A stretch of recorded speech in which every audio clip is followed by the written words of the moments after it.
des entrailles de notre terre et de l'âme de notre peuple, Moël Bénin engage la marche du renforcement de notre unité nationale. Par le PRUNA, projet de renforcement de l'unité nationale par l'agriculture. Par le PRUNAC, le projet de renforcement de l'unité nationale par les arts et la culture. Par le PRUNS, projet de renforcement de l'unité nationale par le sport. Moël Bénin dit non à la faim.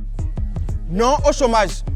Oui à la paix. Béninoises et Béninois de tous bords, pour notre unité nationale, saisissons la main tendue de Moël Bénin. Moël Bénin, dans la vérité, nous travaillons pour la patrie. Pour construire notre pays. Mesdames, Messieurs, bonjour. Bienvenue dans cette émission spéciale à cœur ouvert avec Jacques Ayadji, le président du mouvement des élites engagées pour l'émancipation du Bénin, Moël Bénin. Cette émission est la première d'une série et sera un rendez-vous périodique avec le président du parti et les journalistes. Pour ce premier numéro, nous parlerons essentiellement du programme de renforcement de l'unité nationale, le PRAN, un chantier cher à Moël Bénin, figurant d'ailleurs dans son offre de législature. Qu'est-ce que c'est que le PRAN? Quels en sont les différents volets et quelles implications au plan politique, économique ou socioculturel? Mesdames, Messieurs, nous verrons avec Jacques Ayadji, président du parti politique. Et pour cet exercice, cette émission à cœur ouvert, je suis avec plusieurs confrères. Virgile Aroncet de Crystal News, Franck Aonou de Canal 3 Bénin, Kader Achirou de ESAE TV et moi-même Pisseronyo de Reporter Médiamonde. Bonjour à tous, bonjour. Bonjour, je Pisse. Bonjour, Président. Bonjour à vous tous. Bonjour à Pisse. Comment vous allez? Vous n'êtes pas le seul coq de la basse-cour, mais c'est la seule poule de la basse-cour. Merci de vous intéresser au parti Moël Bénin et à son programme phare qui est le PRUN, le programme de renforcement de l'unité nationale. Alors, Jacques Ayadji, le PRUN, le programme de renforcement de l'unité nationale, comme vous venez de le dire, on parle d'unité nationale à travers l'agriculture, à travers l'art et la culture, à travers le sport. A priori, on n'est pas sur le champ ordinaire d'un parti politique. A priori, vous avez, sinon à première vue ou superficiellement, vous avez raison. Mais Moël Bénin a été créé suite à un diagnostic profond du paysage politique de notre pays. Ce diagnostic qui nous a révélé que les acteurs politiques traditionnels essayent ou font tout ce qu'ils peuvent pour maintenir le peuple dans une paupérisation à nul autre pareil, pour pouvoir les manipuler, pour pouvoir acheter leur conscience lors des élections. Si bien que notre pays est devenu un pays où l'argent est devenu le maître de tout, où le vote est censitaire, si bien que vous pouvez avoir les idées les plus lumineuses, les projets de société les plus nobles, mais vous ne pouvez pas passer si vous n'avez pas le nerf de la guerre. Moël Bénin a estimé que si ça continue comme ça, nous risquons de déception en déception, nous risquons d'aller à l'affrontement. Parce que la jeunesse grandit. Quand je dis la jeunesse, je parle de la population de jeunes dans notre pays grandit et est désœuvrée. Et chaque fois, c'est 5 000, 2 000, 10 000, 100 000, 50 000 selon le cas, pour vendre son suffrage et confier le pays à celui qui a les moyens. Alors Moël Bénin a décidé d'essayer de sortir l'argent de la corruption électorale de la politique pour que les idées commencent par primer. Mais vous ne pouvez pas arracher le lait maternel à un enfant sans lui proposer autre chose. Le lait artificiel, ça veut dire que vous ne pouvez pas, on ne peut pas enlever cet agent de la corruption politique à nos populations qui sont déjà habitués sans leur proposer quelque chose d'autre. Et ce quelque chose d'autre auquel nous avons pensé est globalement le patriotisme économique, qui consiste à produire ce que nous consommons et à consommer ce que nous produisons. Pour quel objectif? Pour mettre la jeunesse au travail et enrichir notre pays. Vous comprenez donc que si la jeunesse est au travail et vit des fruits de son travail, elle ne peut pas accepter d'aller s'asseoir sur une chaise, sous une bâche, pendant 10 heures, 12 heures, 15 heures, pour attendre un homme politique qui va d'abord lui fixer un rendez-vous à une heure donnée et venir 12 heures après pour avoir 1000 francs, 2000, 3000 et 5000. Donc nous avons mis le patriotisme économique pour mettre la jeunesse au travail.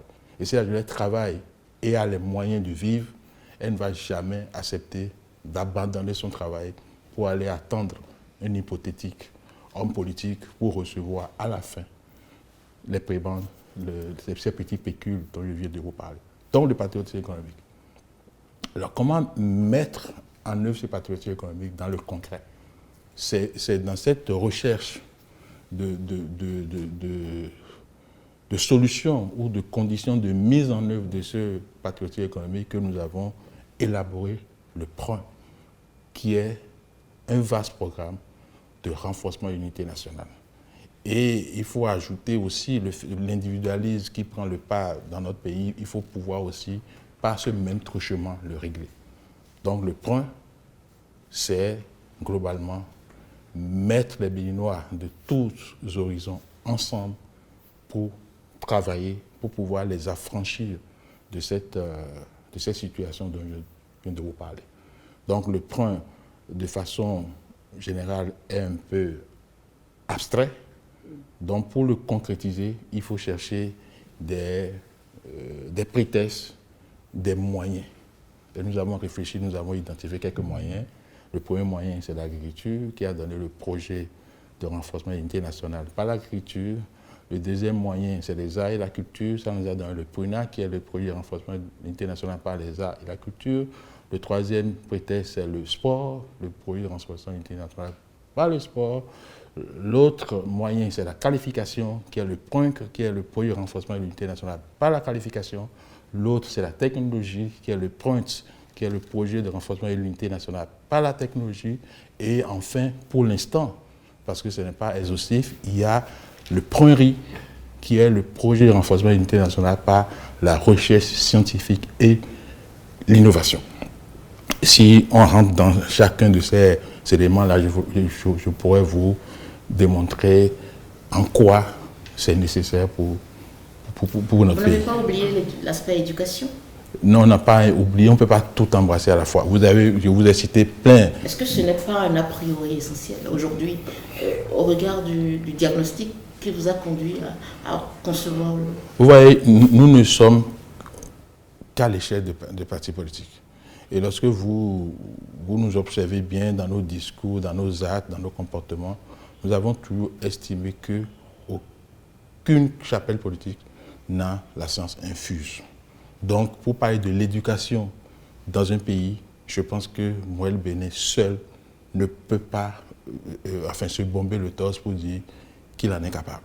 Donc, c'est quelque part rangé, mais ça pourra être discuté dans un creuset plus large où Mouel Béné va apporter ses idées, d'autres chapelles politiques vont apporter leurs idées, et même des chapelles non politiques également vont apporter leurs idées pour que nous puissions mettre en œuvre le PRUN, qui est, comme vous le dites là, le projet de renforcement de l'unité nationale par l'éducation. Mais nous ne sommes pas encore au pouvoir. Nous sommes à l'échelle d'un parti politique et ce que nous faisons maintenant, c'est une sorte d'apprentissage, c'est une sorte de démonstration au peuple que si vous nous donnez le pouvoir, nous sommes déjà prêts pour le job. Si bien en agriculture, dans les autres volets, vous pouvez nous dire d'abord ce que vous proposez en termes d'offres d'éducation, si vous avez des têtes fêlées autour de vous, des jeunes qui ne sont pas instruits, qui ne sont pas, disons, qui n'ont pas le minimum, vous ne parviendrez pas à mettre en œuvre tout ce que vous avez comme bon projet dont vous parlez aujourd'hui? Vous voyez, le ventre affamé n'a pas d'oreille. D'accord? Si vous avez faim, vous ne pouvez pas aller à l'école et écouter ce que le maître est en train de dire. Donc nous avons voulu commencer notre programme par la résolution du problème de la faim. La faim qui induit également la santé. Parce que lorsque vous avez une alimentation bonne, une alimentation saine, vous réglez le problème de la santé. Donc, nous le savons très bien, mais nous avons notre timing pour parler de ces différents prétextes, de ces différents moyens. Je ne sais pas si nous avons le logo du PROIN quelque part à montrer. Vous allez voir que pour décliner les projets qui composent le PROIN, nous avons mis 3 points de suspension avant de mettre PRUNA, PRUNAC et PROIN, et 3 points de suspension. Ça veut dire que ce n'est pas exhaustif. Avant de parler du PRUNA, du PRUNAC et du PROIN, dites-nous quels sont les défis qui s'imposent au PROIN? Au PROIN, c'est l'unité nationale. Parce que vous savez, notre État, notre pays, créé depuis 1960 par ce que vous savez, n'arrive pas à être un État-nation. Il y a l'individualisme qui prend le pas dans notre pays. Et même un artiste célèbre a sorti un morceau il n'y a pas longtemps et qui est très populaire. Ça veut dire qu'il a pu scruter le Béninois et a compris que, bon, voilà, nous sommes champions dans l'individualisme, mais le peuple est réglé pour le même temps. C'est ça, non? Et puis tout le monde. Cela est dû à quoi? Eh bien, ça, cela est dû à nous-mêmes, à notre culture. Le Gbadé Tchétchénabi, on est tatoué grand, ou bien des trucs comme ça. Donc, il faut travailler de façon résolue, sans désemparer, pour inverser cette tendance-là, pour que le sentiment d'être béninois prime, surtout. Vous allez en France, lorsque vous touchez à l'Amérique, vous n'avez plus de chapelle politique. Tout le monde se lit contre vous. Vous avez vu ce que Donald Trump a voulu faire pour aller s'attaquer au Capitole parce qu'on a donné des résultats qui le favorisent. Vous avez vu, les gens même de son parti se sont ligués contre lui. Donc, il faut que... Allez en France également. Le français, même dans les seins, dans les entrailles de sa maman, est déjà pris en charge, si bien que quand il foule le sol français, la France est au-dessus de tout. Lorsque vous venez au Bénin, le Bénin est le dernier souci des Béninois. Chacun... Oui, Jacques a dit, sans dénier à Moël Bénin la capacité d'innover, d'être original, avant vous, où est-ce que vous avez pu voir, disons, un tel chantier d'un parti politique? Qu'est-ce qui vous aura inspiré? Est-ce que dans l'histoire du monde, le modèle existe? C'est ça? Oui, bien sûr. Moi, nous, on ne sait pas. Ce que nous savons, c'est que nous avons dit que nous voulons faire la politique autrement. La politique autrement, c'est que pour prendre le pouvoir et l'exercer, il faut se préparer. Et lorsque vous prenez le pouvoir, vous savez déjà ce qu'il y a à faire. Si aujourd'hui, moi, Bénin du Mali ou d'autres, prend le pouvoir, vous aurez automatiquement 77 et 12 fermes agro-pastorales telles que ce que nous avons fait au niveau, à Agbougomé. Vous aurez 77 fermes agro-pastorales dans les communes. Vous avez 546 fermes agro-pastorales dans les arrondissements. Donc nous allons faire le maillage du pays comme ça. Et vous n'avez aucun jeune qui veut travailler dans le temps de se tourner les pouces. Et cela dans les différents domaines que vous aviez cités tantôt? Au moins pour l'agriculture, voilà ce que, de façon schématique, c'est ce que nous avons prévu pour l'agriculture. Donc c'est en même temps une parce préparation. Que c'est l'agriculture le pouvoir, c'est une sorte de gouvernement. C'est qu'il faut monter, il faut que la politique au Bénin cesse d'être, pour ne pas paraphraser le fait général Mathieu Crécou, ça cesse d'être le Woya qui ne rentre en scène que quand il y a élection. Alors, Jacques Ayadi, vous avez évoqué le patriotisme économique. Est-ce que vous ne pensez pas que, à l'ère d'aujourd'hui, à notre ère, ça pourrait conduire à des politiques finalement de protectionnisme qui vont nuire au libre échange. Non. Et derrière, est-ce que finalement il n'y a pas un risque de nationalisme extrême aujourd'hui déjà que le protectionnisme non, pas du tout. Le patriotisme national, le patriotisme économique, oui. C'est ce que dans d'autres pays, les gens appellent la préférence nationale. Ça existe partout.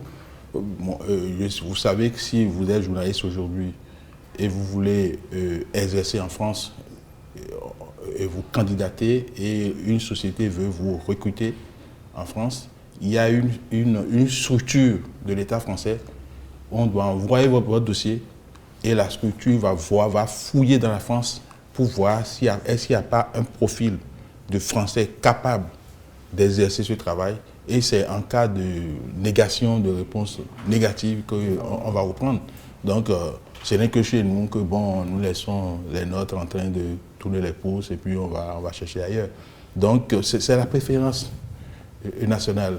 La dernière fois, moi, j'avais acheté des choses d'un pays. Je pensais rentrer en France avec et pouvoir revenir au pays après avec, parce que c'est des choses que j'ai achetées pour une consommation au Bénin. Mais quand je suis entré en France et la douane a vu ces produits avec moi, qui sont des produits concurrents à des produits fabriqués en France, commercialisés en France, par des sociétés françaises, ils ont saisi tous ces produits pour dire que je n'ai pas le droit de rentrer en France avec des produits comme ça. C'est ça le nationalisme. J'ai beau dire que non, je ne suis pas résident, je suis là pour une semaine encore, je vais rentrer au Bénin, mais ils ont dit non. Ils ont tout saisi. Et j'ai même payé des amendes pour ça. Est-ce qu'aussi, on ne pourrait pas, parce que vous dites que vous vous préparez au pouvoir, est-ce que finalement, on ne pourrait pas craindre demain des velléités de pensée unique, de réflexion à la limite exclusive, parce que c'est déjà conçu et tout cuit par Moël Bénin? Non, mais est-ce que vous avez vu les acteurs politiques qui sont venus au lancement? Vous en avez vu un seul qui n'a pas approuvé ce que nous avons dit là? Comment on peut dire que c'est l'exclusion, le fait de se mettre ensemble pour travailler, pour mettre la jeunesse hors de, comment on appelle, de l'oisiveté? Je ne parle pas d'aujourd'hui, je parle de demain. Oui, bon, la situation d'aujourd'hui, elle ne sera pas différente de celle de demain. Il faut qu'on travaille. Voyez, regardez un peu notre territoire, les terres qui sont là, qui ne sont pas emblavées, non? C'est pas de l'exclusion. Et ce n'est pas du protectionnisme non plus. Ça n'a rien à voir, mais quand on vous écoute, on songe un peu au communisme. Merci. Non, pourquoi le communisme? C'était ce que je ne voulais pas évoquer. Ce n'est pas le communisme, ça. C'est-à-dire que ça vous pose pas un problème lorsque on produit du riz au Bénin. Ceux qui ont produit du riz au Bénin ne le vendent pas. Et c'est des riz qui sont subventionnés dans d'autres pays. Non, il faut réfléchir. Hein. Lorsque vous prenez vos meilleures ressources pour acheter un produit qui vient d'ailleurs, le problème de chômage des jeunes, il faut le régler dans ces pays-là. Parce que c'est des jeunes qui sont restés dans l'industrie qui a produit ces éléments-là que vous achetez. Donc plutôt que de les acheter ici, ça ce n'est pas le communisme. C'est pas le communisme. Alors, dites-nous, Jacques Ayadji, comment comptez-vous renforcer l'unité nationale à travers l'agriculture? Ben, écoutez, on a dit que lorsqu'on arrive sur un domaine, on prend un noyau de 24 personnes. Nous avons 12 départements, on recrute 2 personnes par département. Ils sont 24, on les loge sur le site. Ils travaillent ensemble sur le site. Ils vont faire des enfants sur le site. Les enfants, il y aura un brassage avec les populations environnantes. Et puis voilà. Et voilà, s'il te plaît, Kader, qui introduit ou qui va introduire l'élément visuel qui annonce le programme de renforcement de l'unité nationale par l'agriculture, un élément visuel pour rappeler et témoigner de l'enjeu pour le développement du Bénin. Regardons.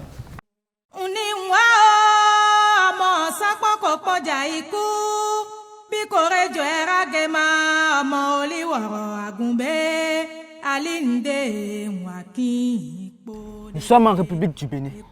Nous sommes à 180 km environ au nord de Cotonou.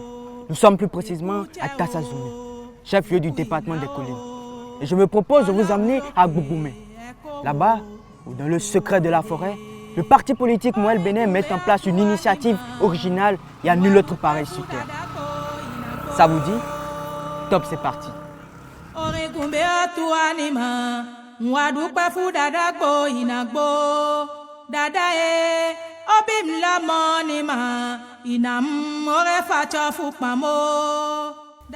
Pareil d'une luxuriante végétation, la terre vierge s'étend à perte de vue.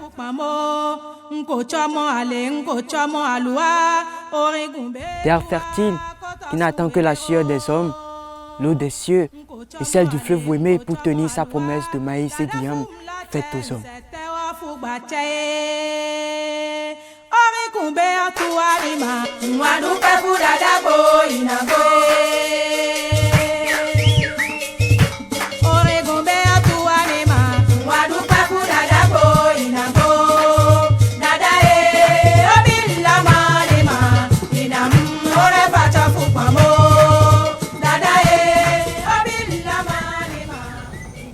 Immense glaive sauvage.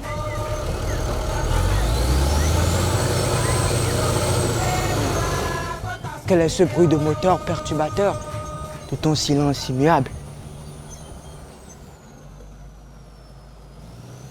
Sous le regard contrôleur d'une femme, un excavateur en furie remue la terre et sans ménagement la dévêtit de sa robe végétale.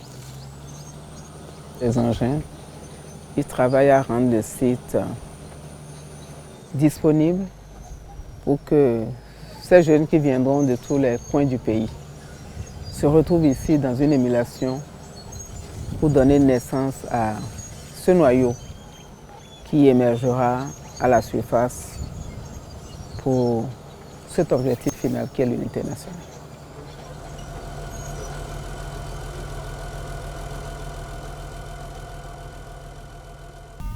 Ce projet Pruna, qui est le projet de renforcement de l'unité nationale par l'agriculture, qui est un projet d'un grand programme, qui est le PRUN, programme de renforcement de l'unité nationale tout court. Ici, nous sommes dans le prétexte de l'agriculture. Nous voulons partir de l'agriculture pour renforcer l'unité.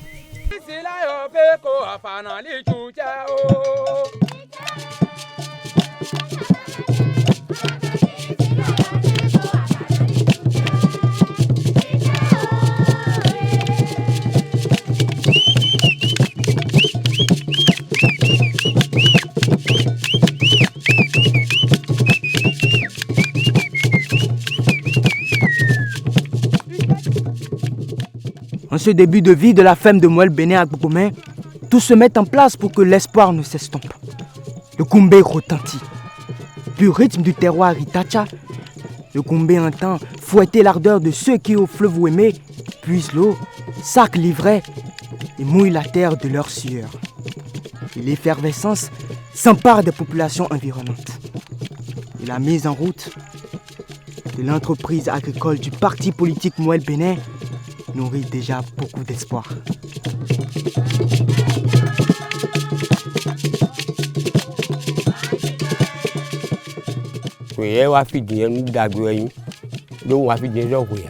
Quand on va faire mi fait dodo peto de bo mi adi khasi do tout ton si e kan peto mon koton e do kere oblo e be do yi e kan ti bodo yi e lisin.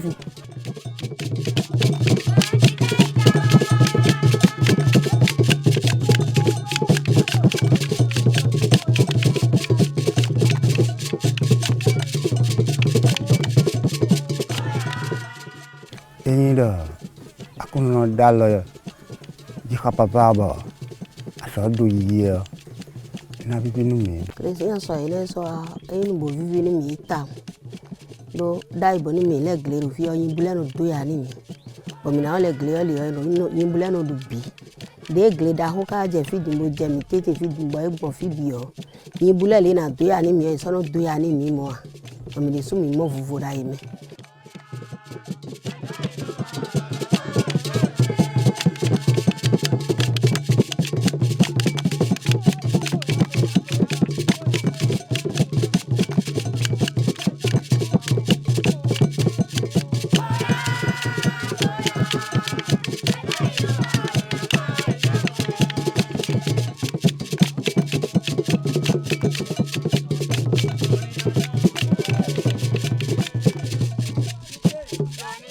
Agbogbomen est un premier pas.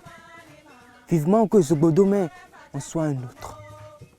Pour que de A à Z, du nord au sud, de l'est à l'ouest, se propage sur la terre béninoise le PRUNAC, le projet de renforcement de l'unité nationale par l'agriculture.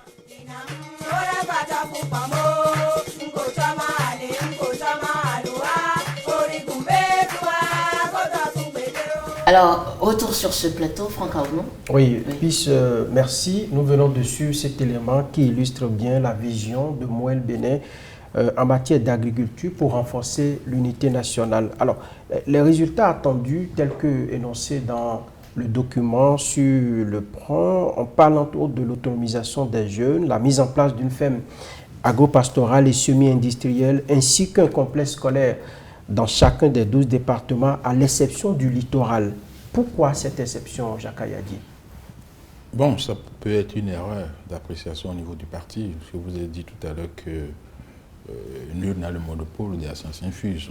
On peut se tromper à un moment donné. Nous, quand on élaborait le projet, on avait estimé que c'était quasiment impossible de disposer dans le littoral un vaste domaine pour faire ce type d'activité. Mais après le lancement, le 14 septembre dernier, nous avons reçu quelques commentaires qui montrent que bon, on peut bien disposer dans le littoral de petits espaces, quitte à faire d'autres types d'activités agricoles sur ces espaces-là. L'agriculture urbaine, oui, le jardinage. Donc ça veut dire qu'on va se corriger pour ne plus exclure le département du littoral. Mais voilà ce qui nous avait motivé à penser que dans le littoral, on ne pourrait pas le faire. Alors, comment avec la mise en place de ces fermes agro-pastorales à travers le pays, vous comptez renforcer véritablement l'unité nationale? Est-ce que les jeunes entre eux, en travaillant, en s'y adonnant à cette activité-là, ce n'est qu'à travers ce brassage-là que l'unité nationale sera renforcée? Vous savez, aujourd'hui, moi, du fait de mon cursus scolaire et universitaire, j'ai un réseau d'amis de tout pays. Parce que avant, lorsque vous commencez le cours primaire et vous avez le CEP, il n'y avait pas de collège partout. Et il y a un regroupement qui se fait à un niveau donné, et puis les gens de différents coins se retrouvent pour faire le collège. Lorsqu'ils ont le brevet, il n'y avait pas de lycée partout. Les gens se regroupaient également ailleurs, et lorsque vous avez le bac, tout le monde se retrouvait à l'université. Moi, j'ai connu Ignace à l'université, j'ai connu Gomina, j'ai connu Lazare, j'ai connu plein de personnes, ce qui n'est plus possible aujourd'hui. Aujourd'hui, si vous ne savez pas faire, vous allez commencer votre cours primaire en un point donné et avoir le doctorat en ce point-là. Et ça aggrave la situation d'individualisme, de non-brassage de notre peuple qu'il y avait avant. Donc, c'est pour corriger un peu ça que nous avons dit que sur un même domaine, on met 2 personnes de tous les départements ensemble pour venir rester dans le milieu du projet. Ils vont se marier entre eux. Ils vont faire des choses. Et pourquoi on a mis aussi le complexe scolaire? On pourrait dire que recherche un complexe scolaire sur une ferme. Mais on dit, nous construisons l'école et les enfants de ceux qui travaillent sur la ferme vont dans cette école-là avec les enfants du milieu. Donc, qu'on le veuille ou non, ça va créer un brassage. Jacques a dit, au-delà de la mise sur pied de ces fermes agro-pastorales, dites-nous fondamentalement comment est-ce que se décline le prunat? Oui, mais je l'ai déjà dit plusieurs fois. Hein. Je ne sais pas pourquoi vous voulez qu'on revienne sur... Vous l'avez dit où Ici, dans l'émission. Je dis de façon schématique. Oui, allez-y.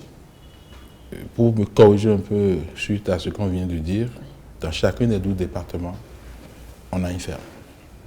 D'accord? Et sur cette ferme-là, on déploie 24 personnes. Aujourd'hui, nous sommes en négociation avec le Centre Songhai pour signer un contrat pour que ces 24 personnes-là puissent être internées dans les locaux de Songhai, nourries pendant 6 mois. Et Moël Bénin prend en charge leur formation. Et à la fin des 6 mois, on les déploie sur le site pour poursuivre la formation. Là, qui est déjà plus détaillé. Pour poursuivre la formation sur le site, toujours avec Songhai, pendant 18 mois. Okay. Et au terme des 2 ans, 24 mois, ces personnes auront une attestation de formation co-signée par Songhai et le parti Moël Bénin. Mais avant, on leur avait déjà fait signer un engagement de servir le prunat pendant au moins 5 ans. Parce que nous n'allons pas mettre les ressources du parti pour les former intégralement. Et après, ils iront monnayer ces connaissances-là ailleurs. Donc, ils vont travailler au moins 5 ans pour le parti.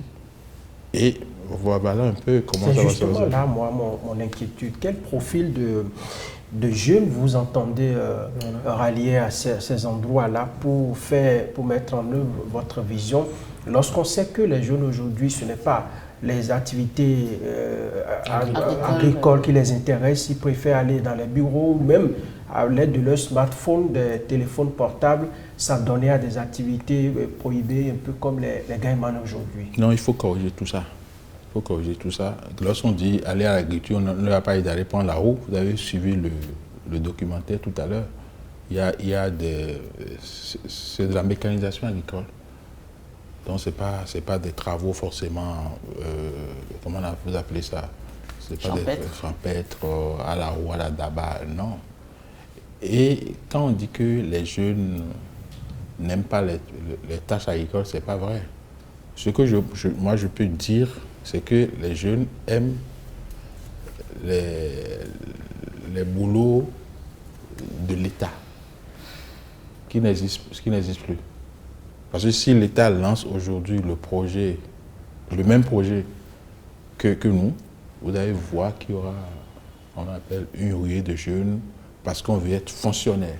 C'est ça qu'il faut... Est-ce que ce n'est pas la pénibilité du travail agricole qui fait fuir? Non, c'est faux parce qu'il y a des fermes agricoles dans le pays. Il y a plein de projets au niveau du ministère de l'Agriculture. Il faut travailler à la roue, à la daba. C'est pas de ça qu'il s'agit. C'est pas de ça qu'il s'agit. Aujourd'hui, l'agriculture à la roue, à la daba n'est plus une agriculture rentable parce qu'il faut produire en masse pour pouvoir engranger des moyens pour régler les problèmes. Si vous voulez faire votre agriculture à la roue, à la daba, ça veut dire que vous voulez produire pour votre autoconsommation. Ce n'est pas l'objectif de Moël Bénin. Moi, je veux bien aborder la question des ressources. Oui. Jacques a dit, où est-ce que vous voulez trouver les fonds pour ça? Est-ce que ce sont, les ressources de Jacques Ayadi, individu personnel, ou de Moël Bénin? Comment est-ce que l'accès au financement se fera pour pouvoir mettre sur pied le prunat?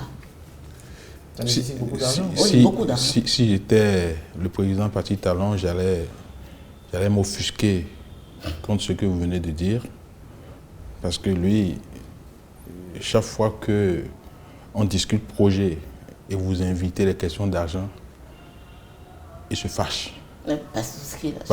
Non, il dit, quand il parle projet, on ne parle pas argent.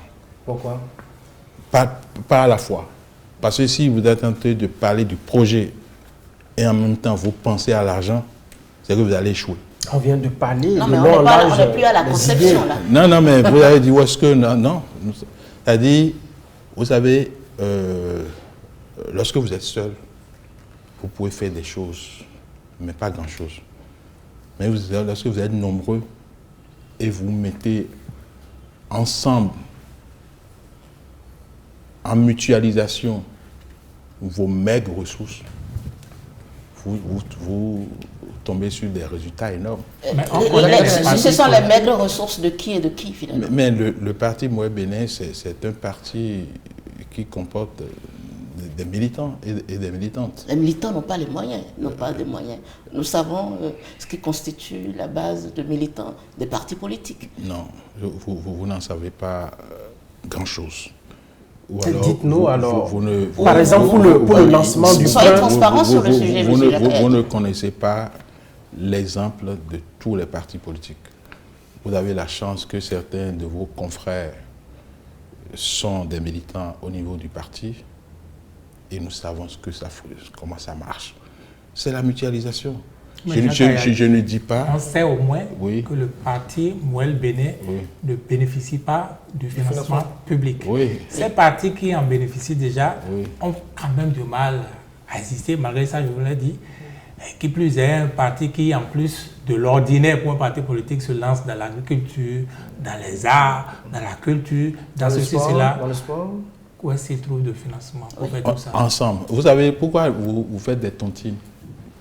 Comment on appelle dans l'expérience. Il y a des mutuelles au sein de Mouel Bénin? Non, moi je parle de pourquoi faire des tontines.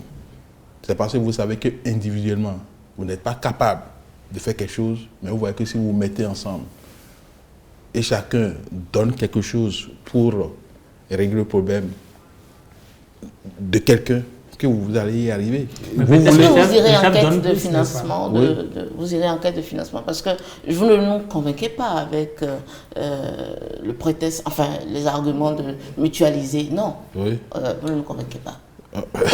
Moi, c'est pas l'objectif, c'est pas de vous convaincre. L'objectif, c'est ce que vous avez vu. L'objectif, c'est d'être transparent. C'est ce que vous avez vu d'abord dans le documentaire. C'est ce que tout le monde a pu découvrir dans le documentaire.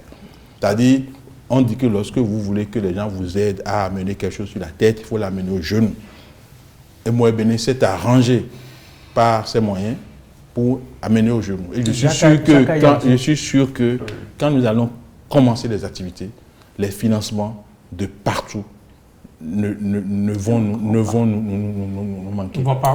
Lors du lancement du point, j'ai entendu dire dans les discours que les cotisations sont allées. M. Yetienou, qui est membre de votre parti, il a dit sur nos antennes à Canal 3 que ce sont les militants qui ont cotisé de l'argent pour organiser tout cela. Est-ce que c'est comme ça que ça va se faire pour mettre en œuvre le PRUNA, où vous allez lever des fonds ailleurs, vous allez faire des prêts, quitte à après, lorsque ça va fleurir, aller payer ça aux banques? Comment est-ce que ça va se passer? D'abord, quand on a des activités au niveau de Mouel Bénin, en dehors des cotisations qui sont, comme on appelle, périodiques, on lance des souscriptions pour dire voilà, nous voulons faire telle activité. Et il y a des bonnes volontés. Chacun n'a qu'à donner. Je sais que pour l'activité du 14, nous avons collecté une somme de l'ordre de 10 millions que nous n'avons pas, on n'a pas tout utilisé. On n'a pas tout utilisé pour les besoins du lancement. Mouel Bénin est quand même curieux comme parti parce que c'est rare qu'un parti politique, généralement les partis politiques se plaignent de ce que les autres militants attendent plutôt qu'on leur donne de l'argent. Oui, mais c'est ça. On a dit qu'on veut faire la politique autrement. Pourquoi vous voulez forcément que, si le Mouel Bénin devait faire comme les autres partis politiques, pourquoi il est né alors? Il ne devait pas naître. Hein. Donc il y a des militants de qualité au sein de Mouel Bénin? Il y a toutes sortes de militants au sein de Mouel Bénin.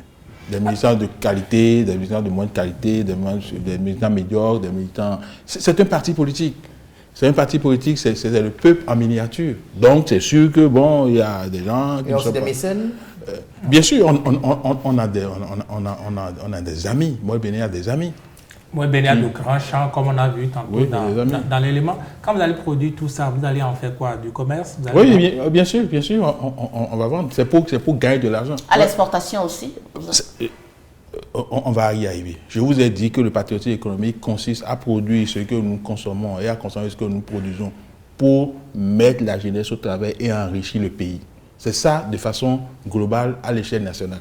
Mais à l'échelle du parti, on peut dire que le patriotisme économique à l'échelle du Mouel Bénin, c'est mettre la jeunesse de Mouel Bénin au travail pour enrichir le parti, pour lui permettre d'autofinancer ses activités. Vous avez dit tout à l'heure que nous n'avons pas, à date, bénéficié de financement public de partis politiques. Oui.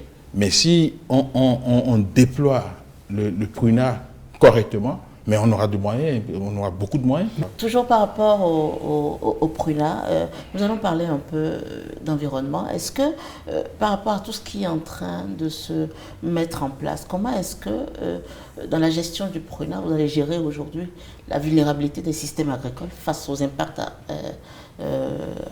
environnementaux En quoi produire maïs est consommé ou bien faire de l'élevage va faire des désastres environnementaux? Non, vous faites l'agriculture à grande échelle. À grande échelle, mais vous allez mettre des intrants, des engrais, chimiques. D'abord, la spécialité de Moelle Bénin, c'est de produits bio. Ah oui? Bio. Sur ces grands champs-là? Oui, c'est produits bio. Donc, moi, je ne compte pas, et Moelle Bénin ne compte pas utiliser de l'engrais chimique.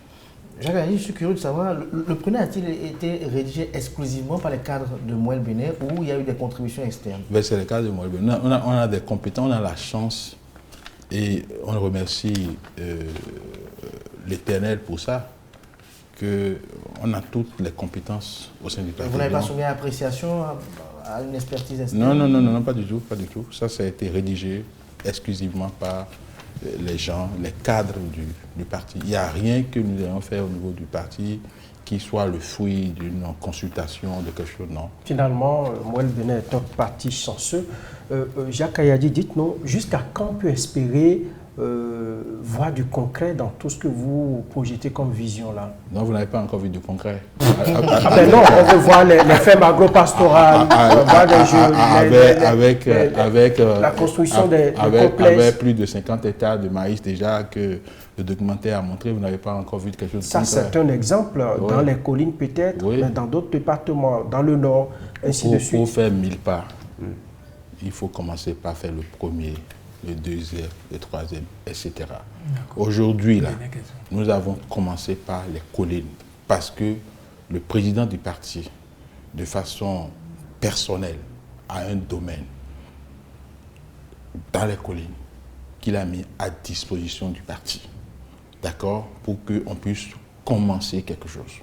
Si un autre militant dans la Takora, dans la Donga, dans l'OME, etc., a un domaine comme ça qui met à disposition, on va implémenter. Donc il faut commencer, et on commence toujours ce qu'on entreprend par les moyens de bord, comme on dit.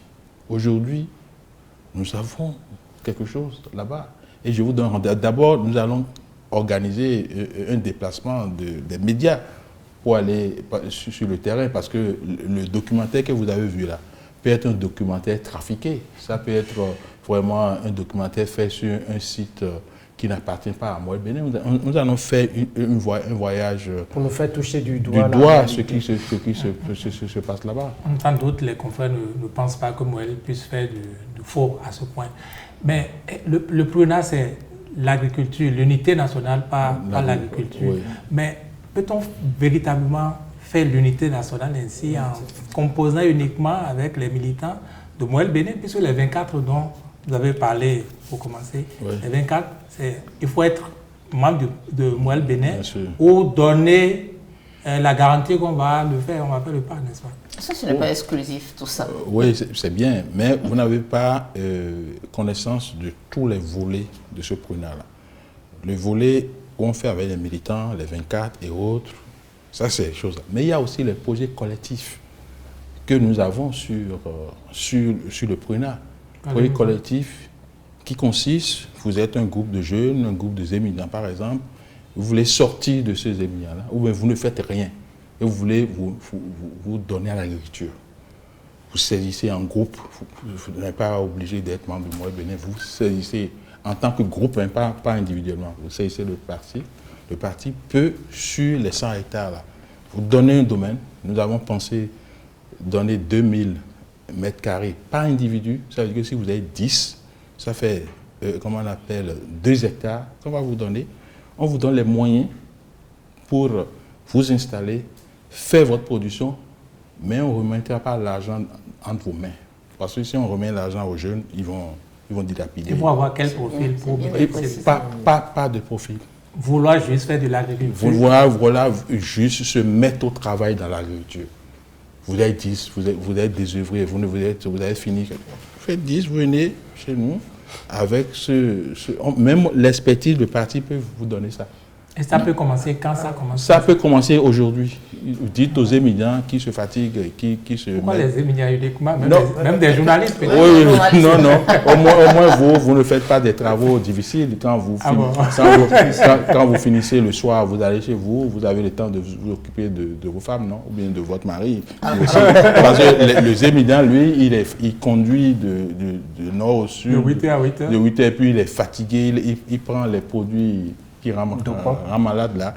Donc, je pense que si nous, on est beaucoup plus sensibilisés sur ce type de profil-là. Si un groupe de 10 journalistes vient me voir à côté d'un groupe de 10 émigrants, on va opter pour les émigrants, on va éliminer les journalistes. Évidemment que si c'est pour faire de l'agriculture. Non, vous êtes en train de mépriser l'agriculture. Non, c'est le lieu de penser peut-être au point pas. Non, ce n'est pas un mépris. Non, c'est un mépris. Parce que vous pensez que l'agriculture... Ce n'est pas un mépris en ce sens que M. Jacques a dit que quand je dis que les journalistes sont moins aptes pour l'agriculture que les émigrants, vous l'avez dit même. Non, d'abord, vous savez, moi, je ne suis pas un paysan. Je suis un ingénieur en génie civil, mais j'aime l'agriculture. Vous savez que de façon personnelle, moi j'ai une ferme. De façon personnelle. En dehors de celle qui Bien est sûr, de façon personnelle, lorsque vous allez à Torio aujourd'hui, vous allez trouver un domaine, quand même, un domaine assez vaste, où il y a des palmeraies, il y a l'élevage, il y a tout ça. Donc, l'agriculture, ce n'est pas parce qu'on est journaliste qu'on ne doit pas aimer l'agriculture. Si vous aimez la vie, là, vous devez aimer l'agriculture. Quelles sont vos ressources, M. Jacques a dit? Beaucoup de fermes, ça commence à faire beaucoup. Écoutez, il faut commencer un peu, commercialiser, avoir des moyens, étendre. Vous avez fait reporter Bénémonde, non? Comment vous avez fait pour être reporter Média Monde aujourd'hui? Vous avez commencé avec petitement, et puis bon, voilà. Et je suis sûr que si on rentre bien dans votre histoire, vous n'avez pas commencé par reporter Bénémonde. Vous avez dû faire micro, et puis voilà. Alors Jacques a dit, comment vous allez vous y prendre avec ces jeunes-là pour qu'une fois partis de la ferme, ils puissent être des promoteurs de l'unité nationale et de la solidarité nationale? Non, c'est des effets induits. Des effets induits. Lorsque vous vivez ensemble, il y a quelque chose qui se crée. Ce que vous ne dites pas, c'est qu'il y aura un endoctrinement. Non. D'abord, moi, vous pensez que juste le fait qu'ils vivent je ne suis pas un endoctrineur. Ils vont être davantage patriotiques? D'abord, ce qu'on fait ici, patriotes, c'est l'unité nationale. Non? On a regroupé Cana 3, Cristal, Esaü et Reporter, l'ORTB, BLTV, Madame Actu, etc. C'est de l'unité nationale. L'unité par les médias. Voilà, donc c'est à la presse. Tout ce que nous faisons, ça converge vers là. Donc ce n'est pas une question d'endoctrinement, non. On veut mettre les Béninois ensemble pour qu'ensemble ils pensent Bénin. Personne, j'exagère peut-être, personne ne pense Bénin aujourd'hui. Personne. Et c'est extrêmement grave. Extrêmement grave. Si on ne pense pas Bénin là, on ne pourra pas. Sinon, vous voyez, nos ancêtres, ils ont accepté donc de nous vendre pour prendre un miroir, Si vous n'exagérez pas quand vous dites personne ne pense Bénin. On appelle un autre président d'un parti politique qui va vous dire c'est d'abord le Bénin. Non, mais il y a des propos hypocrites, des propos démagogiques et autres. Moi, Bénin a une devise qui l'empêche de tenir des propos comme ceux dont vous parlez là. C'est vérité, travail, patrie. On n'a aucune garantie sur l'authenticité du ressenti. Vous traitez d'hypocrite les autres. Écoutez, si quelqu'un pense que nous pensons Bénin dans notre pays, la personne est forcément hypocrite. Alors, après le PRUNA, nous allons parler du programme de renforcement de l'unité nationale par les arts et la culture. Regardez.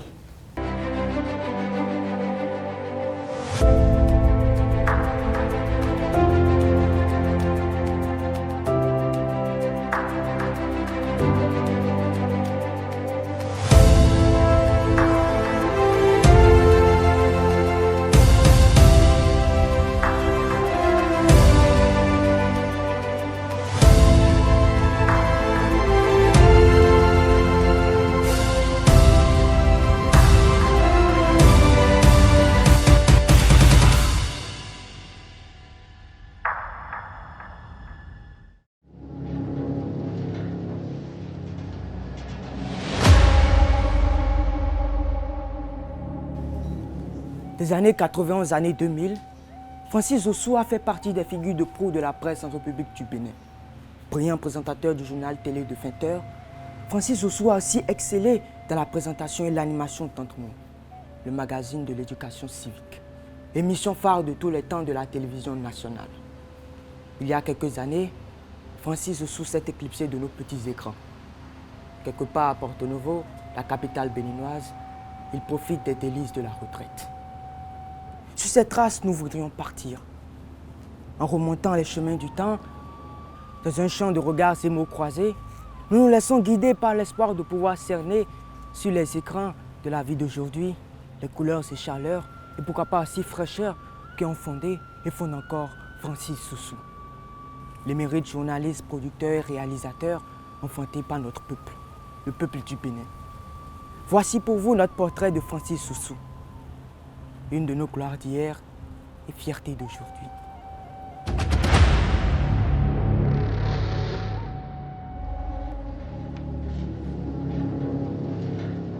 Ah oui, Francis Ossou. Francis Ossou a un esprit. Francis est un miraculé. Très cultivé. Autant il aime aller vers le monde, il est ouvert, autant il a un caractère solitaire. Très impétueux, généreux. Pour moi, Francis Ossou, c'est une institution. C'est le père de ma carrière. Togbo. Francis Ossou est mon propre frère. Et pas juste mon frère, mais moi, je suis son grand frère, il est né juste après moi. C'est donc c'est moi le premier tuteur.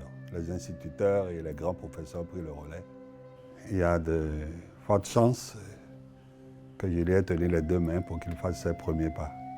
On dit tété à baba, tété, et on marche à reculons, et lui il va en marche en avant.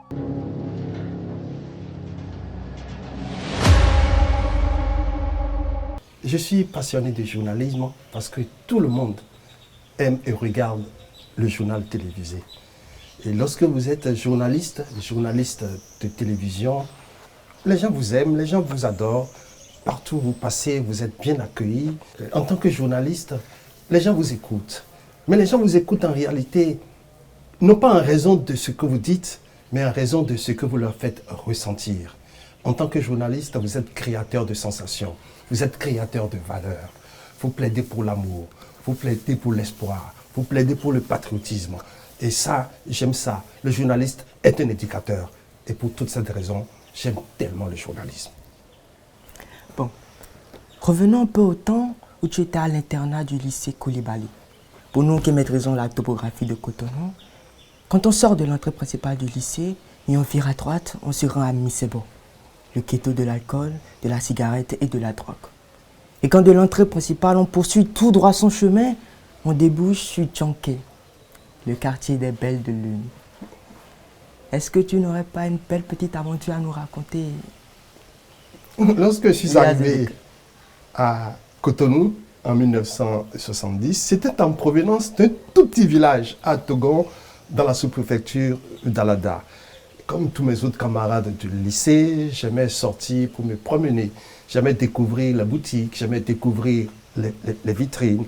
Et le soir, nous sortions de l'internat où on trompait la vigilance des maîtres d'internat pour aller nous promener sur la rue Djonké. Jeunes, on essayait de dévisager les personnes dont vous parlez, les filles de joie. On essayait également de dévisager leurs partenaires. On ne pouvait pas faire davantage. On n'en avait ni les moyens, ni le courage.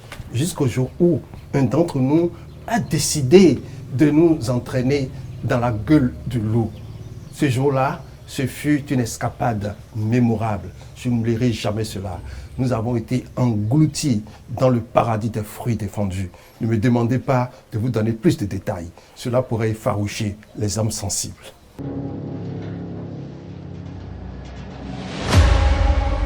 Alors, programme de renforcement de l'unité nationale par les arts et la culture, Vigile Arancet. Alors, Jacques Ayadi, le programme de renforcement de l'unité nationale par l'art ou les arts et la culture, c'est un peu comme on a dit tantôt pour l'agriculture, c'est presque le même chantier, n'est-ce pas? Oui, mais avant d'aborder le PRUNAC, vous allez me permettre d'aborder d'autres projets rapidement. avant de venir à votre question, je voudrais aborder le PRUNC, qui est le projet de renforcement de l'unité nationale par la qualification. Lorsque vous scrutez un peu notre pays, vous allez vous rendre compte qu'on n'a pas des hommes de métier de qualité. Pour trouver un bon carreleur au Bénin, il faut chercher. Un bon menuisier, quand on dit un bon menuisier, mais vous savez, quelqu'un qui vous fait quelque chose de très fin, il faut chercher. Donc nous avons voulu, par ce projet-là, régler ce problème-là, qui consiste à répertorier les ouvriers de tout le pays et à des moments donnés, inviter de l'expertise étrangère pour qu'on leur fasse des rencontres de 3-4 jours pour les perfectionner. Renforcer leurs capacités. Pour que lorsque vous rentrez dans des chambres, vous ne trouvez pas des carreaux mal posés. Bon, si vous n'êtes pas technicien, vous n'avez pas la beauté dans les yeux, vous allez voir, bon, c'est bien fait, mais si un sachant vient tout de suite, il sait que ici les plaines sont mal faites, les carreaux sont mal posés. Donc on veut des gens comme on vous fait une porte, vous regardez la porte, vous devez être fier de ça. On vous fait des meubles. Voilà un peu le PRUNC que nous voulons mettre. Le président a dit, puisque Moël Bénin ne fait rien sur un coup de tête, quel est le diagnostic? Qu'est-ce qui n'a pas marché pour que pendant tout ce parcours-là, nous soyons toujours là à parler de qualification, manque de personnes dans tel ou tel domaine? Quel est le résultat que... Le diagnostic est là. On n'a pas mis en place des structures de formation pour aller à la perfection. Lorsque vous regardez dans le programme d'action du gouvernement, et sans tailler un secret, si on a parlé du point qu'on a un peu triché le président de la République, qui estime que bon, il n'y a pas des hommes de métier. Vous avez vu que dans le pays, on est en train de mettre en place un peu partout les écoles de métier. Mais ces genres d'écoles ne peuvent pas être accessibles à toutes les bourses.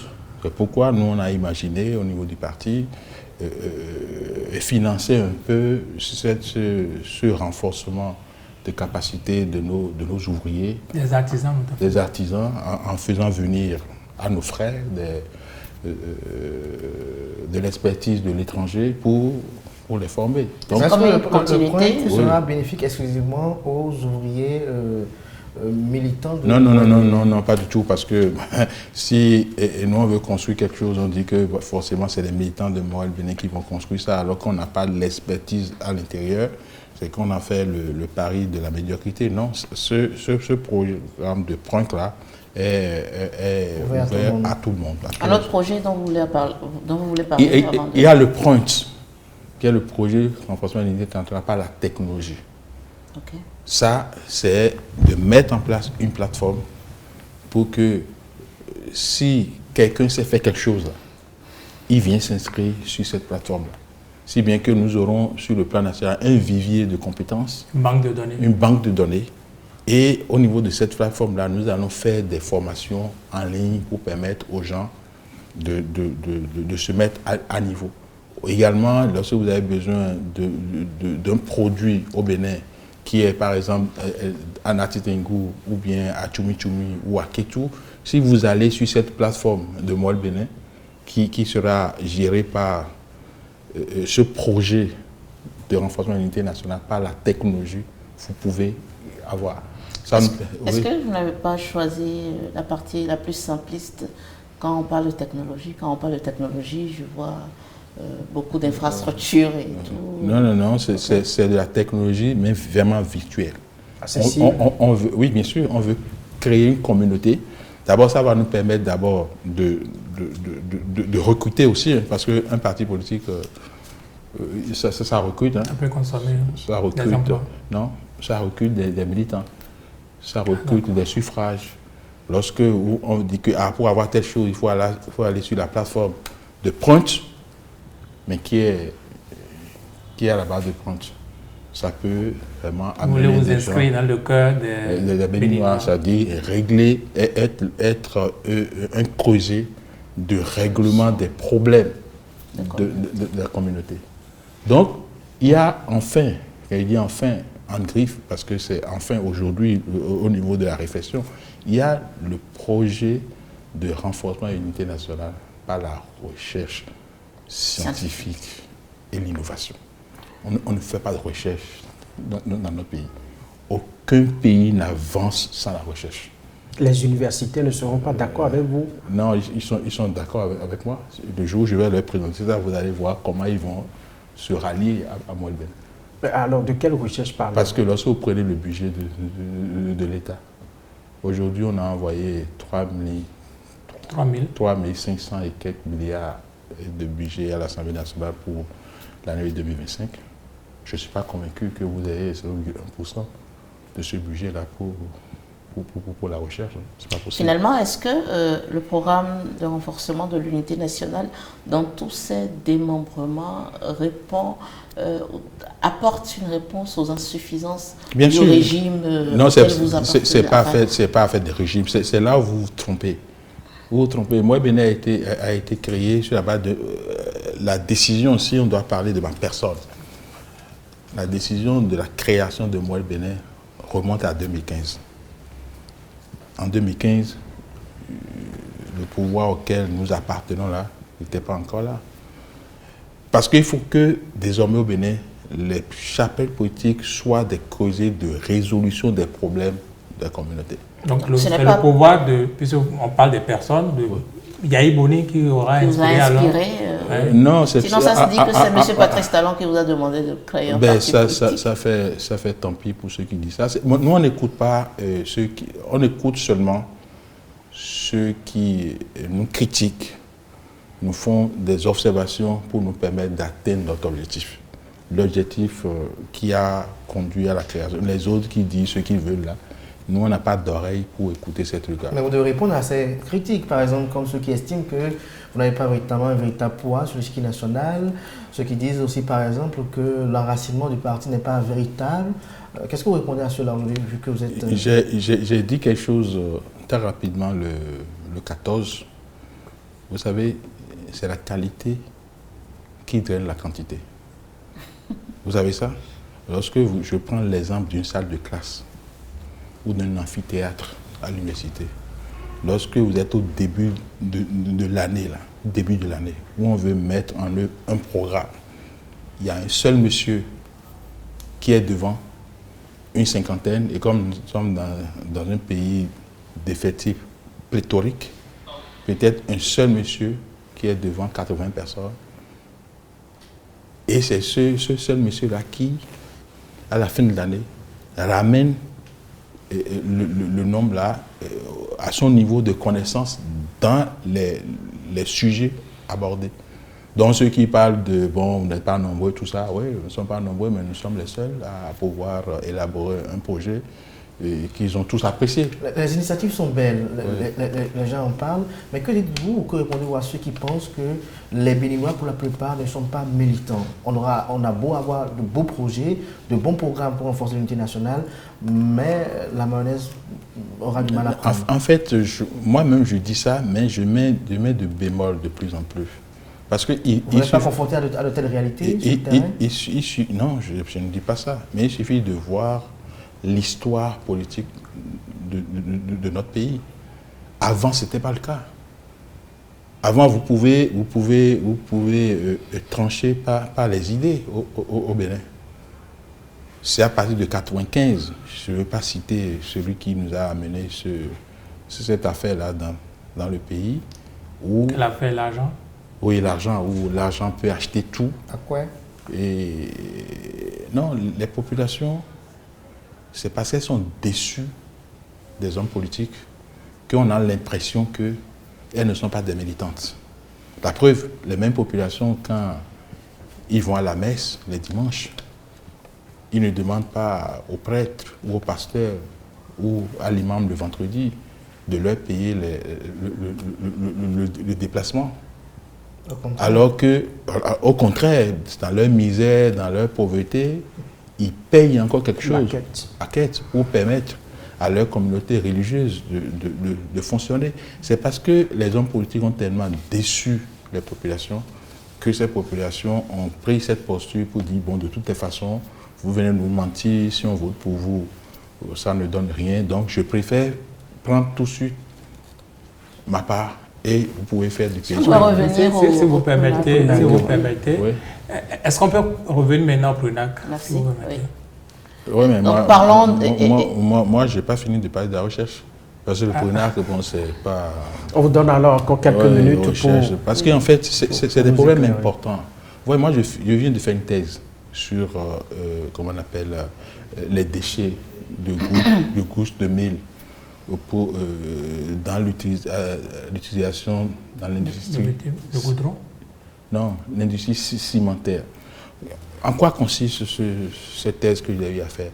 Voyez-vous, on produit beaucoup de mil, ça fait des déchets, évidemment un déchet en griffe, comme je l'ai dit aux membres du jury, parce que si les populations avaient beaucoup de terre pour pouvoir, cette année, produire ici, récolter, laisser les déchets sur place, se déplacer, produire ailleurs, pour revenir des années après sur le premier site, ces déchets ne seront plus des déchets, ça va devenir du fumier, ça va devenir de l'engrais, pareil, ça va pourrir sur le sol et ça va enrichir le sol.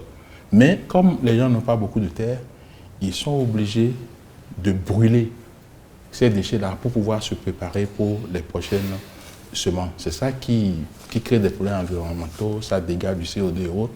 Et on a dit dans cette thèse-là de pouvoir recycler ces déchets-là, de les brûler, de les rendre en cendres pour pouvoir diminuer la consommation du ciment dans la construction. Donc vous avez besoin peut-être d'une tonne de ciment pour construire quelque chose. La recherche a montré que vous pouvez économiser 25%. 25%, ça fait diviser par 4. Une tonne de ciment, ça fait 20 paquets, je crois, si vous vous souvenez. Lorsque vous divisez 20 par 4, vous avez 5. Donc, vous pouvez économiser l'argent de 5 paquets de ciment pour substituer avec cette cendre de gousse de mil.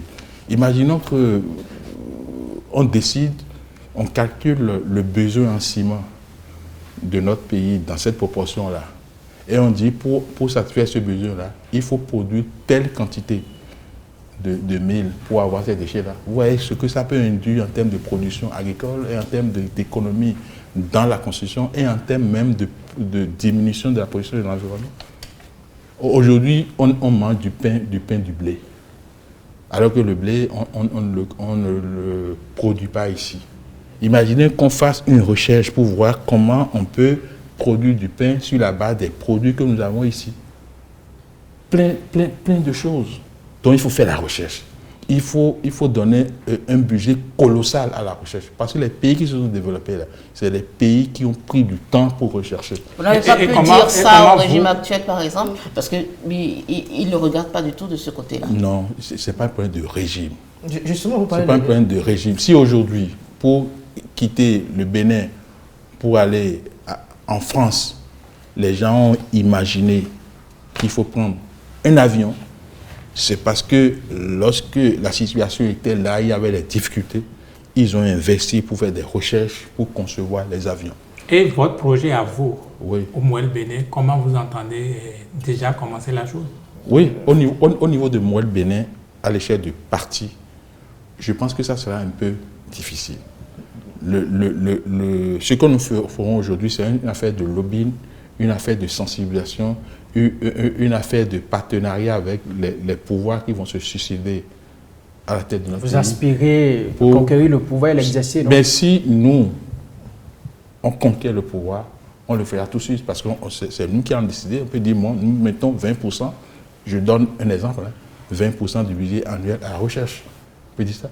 Mais tant qu'on n'est pas au pouvoir, on est obligé de sensibiliser, comme vous le dites, de parler au gouvernement. Ce sera juste que des sensibilisations. On n'allait pas consacrer un budget à la recherche. Non, on ne peut pas. Si ce serait vraiment de l'utopie, ce serait... Mais le fait de commencer la réflexion pour dire le projet va consister à faire du lobbying au niveau du gouvernement, des institutions, pour que on donne une part, comment on appelle, du budget à la recherche. Parlons s'il vous plaît. Aujourd'hui, vous avez des micros. Et est-ce que c'était ça avant? Il y avait les nagras, tout ça là.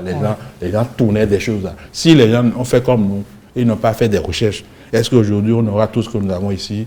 On a placé des caméras un peu partout avec des micros, cravates, des trucs comme ça. Il faut recherche, il faut faire des recherches. Si on ne fait pas de recherche, on ne peut pas avancer. Alors, satisfait maintenant par rapport au projet que vous voulez aborder? On peut évoluer. On parle du renforcement du brassage interculturel entre les diverses communautés en parlant du PRUNAC. Renforcer la production artistique et culturelle sur l'ensemble du territoire, le circuit de distribution des arts au Bénin, détecter de nouveaux talents artistiques. Pour moi, ce sont de très belles actions, mes confrères ne vont pas me démentir. Mais comment vous allez traduire véritablement dans les actes toutes ces actions? En tout cas, en résumé, le PRUNAC, là, moi je n'en suis pas le directeur, je ne suis pas spécialiste de tout. Vous êtes le président du Moelle Bénin? Oui, mais le président ne connaît pas tout. C'est pourquoi le président... C'est très humble ça. Il ne connaît pas tout.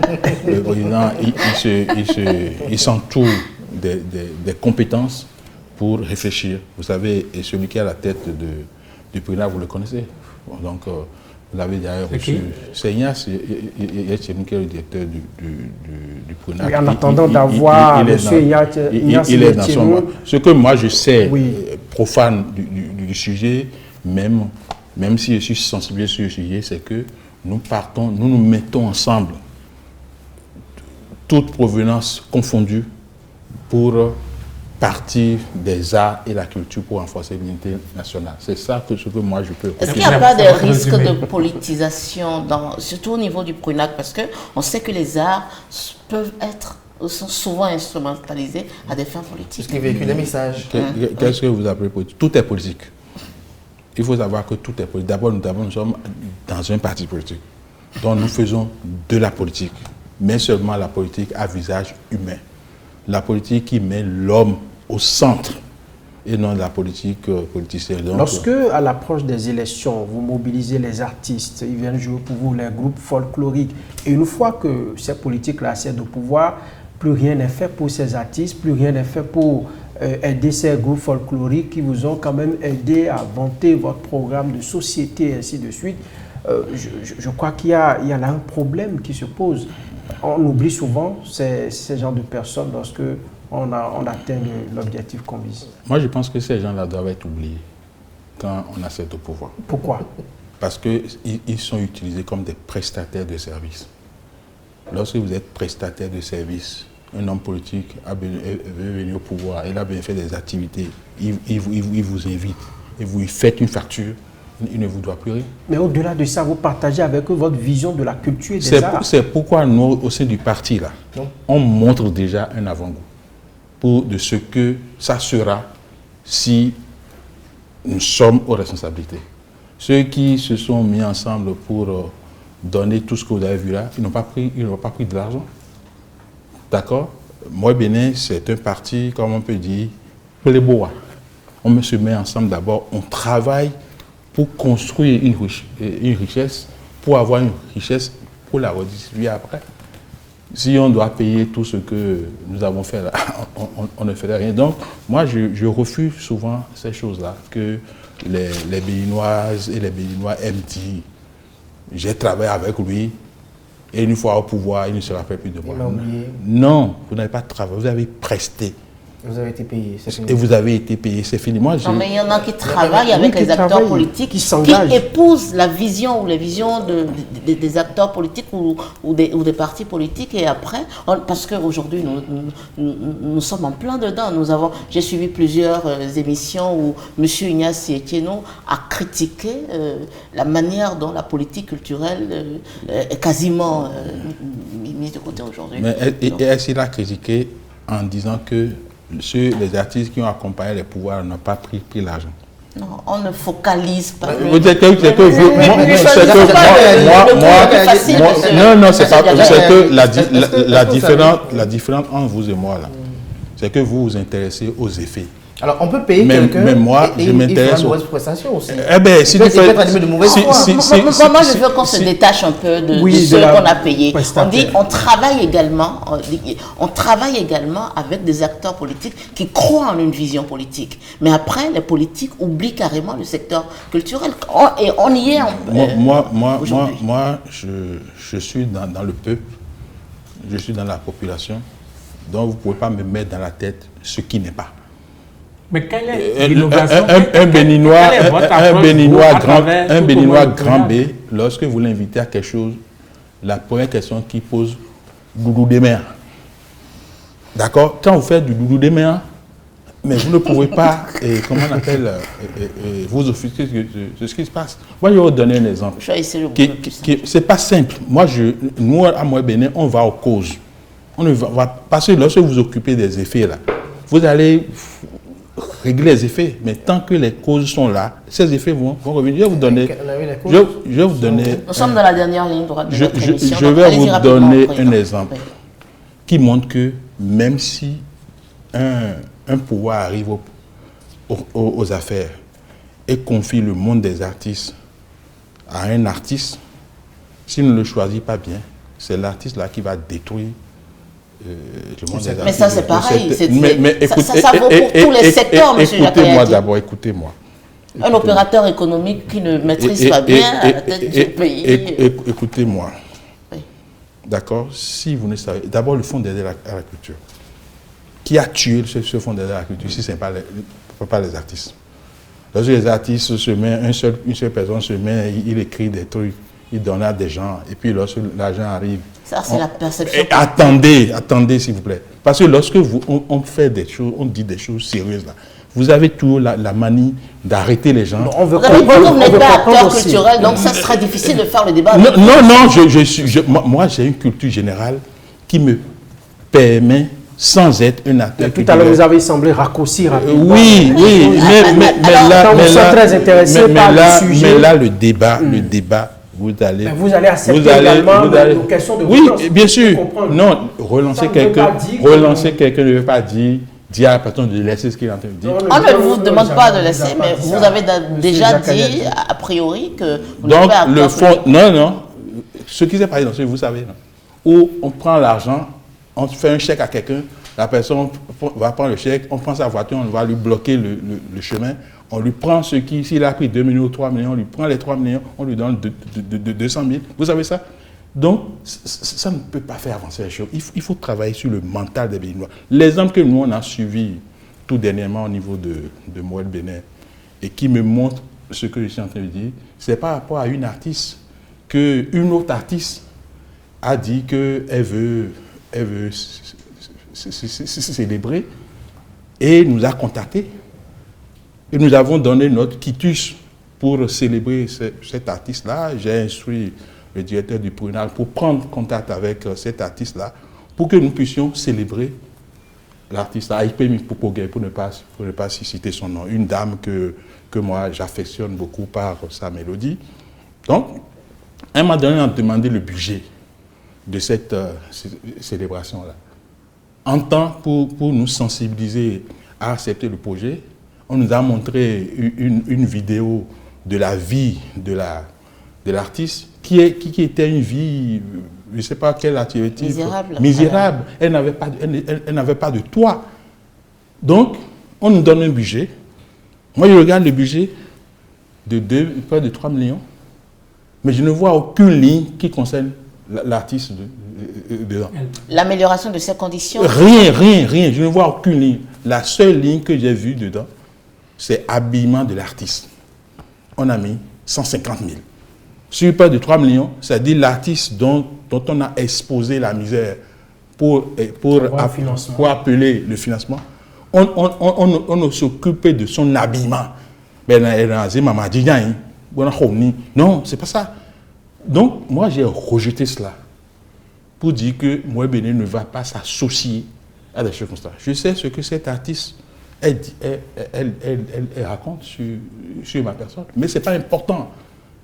Si Moël Bénin met sa bouche ou ses pas ou ses doigts dans quelque chose, ça doit être quelque chose de bien.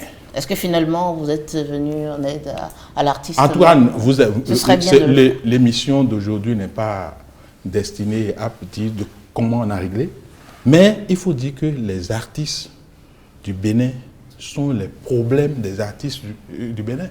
Mais en même temps, on ne voit pas la solution que propose la politique à travers... La proposition que nous proposons d'abord, c'est de nous rendre dignes, de nous rendre crédibles aux yeux des artistes pour que, de façon d'abord bénévole, ils se mettent ensemble pour faire des productions que nous allons sponsoriser, diffuser. Bon, on finance les productions. Mais là, on va les faire connaître et on va voir, comme on a eu la chance de confier ce volet à quelqu'un qui s'y connaît, vous allez voir ce que ça va donner. Lorsque vous mettez à part les brebis galeuses qui font qu'aujourd'hui, vous trouvez que ce sont les artistes qui sont les problèmes des artistes du Bénin, est-ce qu'il y en a quand même de bonnes factures dedans? Vous savez, lorsque dans une population, vous avez près de 95% brebis galeuses, moi je ne sais pas comment parler de 5%. Ce que je dis là n'est pas valable pour tous les artistes. On peut en trouver dedans de bien.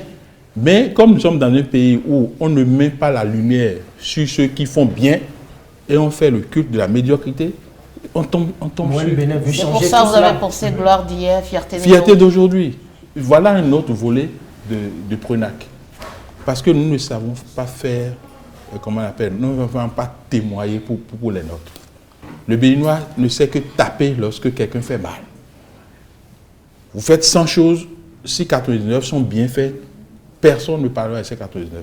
Il suffit que la dernière chose soit mal faite pour que tout le monde jette son projecteur sur ce qui est mal fait. Nous avons dit non. Il faut que notre panthéon, là, ça soit élargi. Qu'on ne dise pas que le Bénin est seulement un pays de Béanzin, de Kaba et de Bioguera. Les Kaba, les Béanzin, les Bioguera, on en connaît plein depuis 1960 jusqu'à ce jour. Donc il faut pouvoir célébrer ceux qui font bien. Lorsque vous célébrez ceux qui sont bien là, les autres vont vouloir les prendre comme repères. Surtout de leur vivant. De leur vivant. C'est un critère énorme chez nous. Alors, lorsque vous n'êtes pas vivant, on ne vous célèbre pas. La preuve, nous avons enlevé Jérôme Carlos de notre liste alors qu'il a été nominé. Au début, on a commencé même le process avec lui. Quand il est mort, on l'a enlevé. Vivi l'International, c'est la même chose. Il faut célébrer les gens. À titre posthume, vous pourriez le faire. C'est une proposition. On ne le fera pas parce que nous ne voulons pas être un Béninois ordinaire. Parce que les Béninois ne savent célébrer les gens que lorsqu'ils sont morts. Aujourd'hui, personne ne parle de vigile, personne ne parle de ceci, personne ne parle de ci. Je donne un exemple simplement. Hein. Mais si quelque chose arrive maintenant, il est très bon, il est ceci. On n'est jamais bon quand on a les deux pieds sur terre au Bénin. Jacques Ayadi, on devra parler avant de finir cet entretien du programme de renforcement de l'unité nationale par le sport au Bénin. Oui. En tout cas. Comment vous allez vous y prendre à ce niveau-là? En fait, vous savez, le sport unit les peuples. Aujourd'hui, lorsque... Vous voulez organiser des tournois? Les guépards, oui, on va Souleymane Achanti va rendre public son programme. C'est le directeur du Prince, oui, Souleymane Achanti. Vous voyez qu'on ne choisit pas les gens au hasard. Donc, on parlait du sport au Bénin, même s'il n'est pas au top des tops.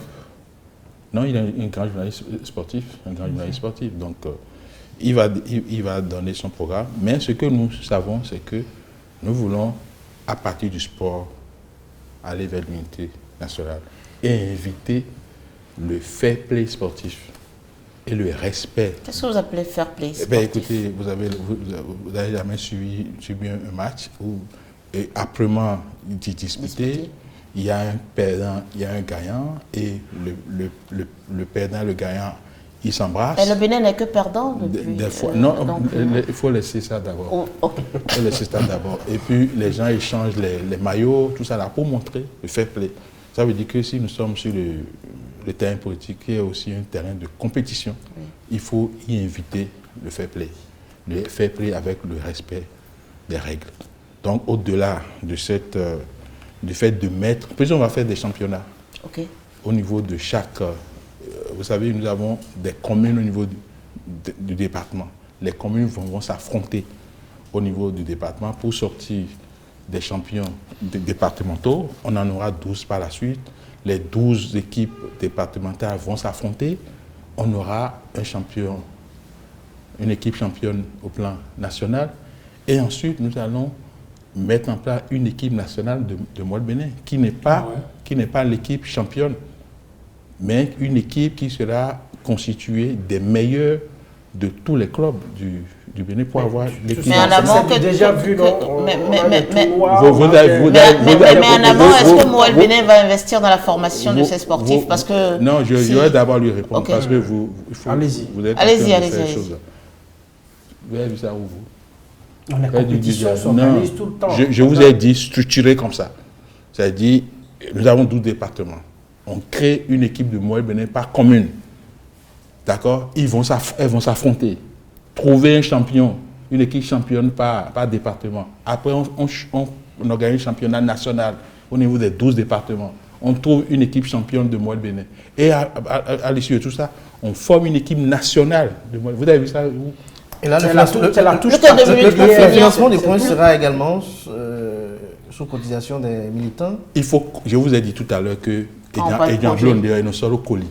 Bon, mais en réalité, nous, on va commencer. Et les gens vont nous... Est-ce que vous allez investir dans la formation également des sportifs?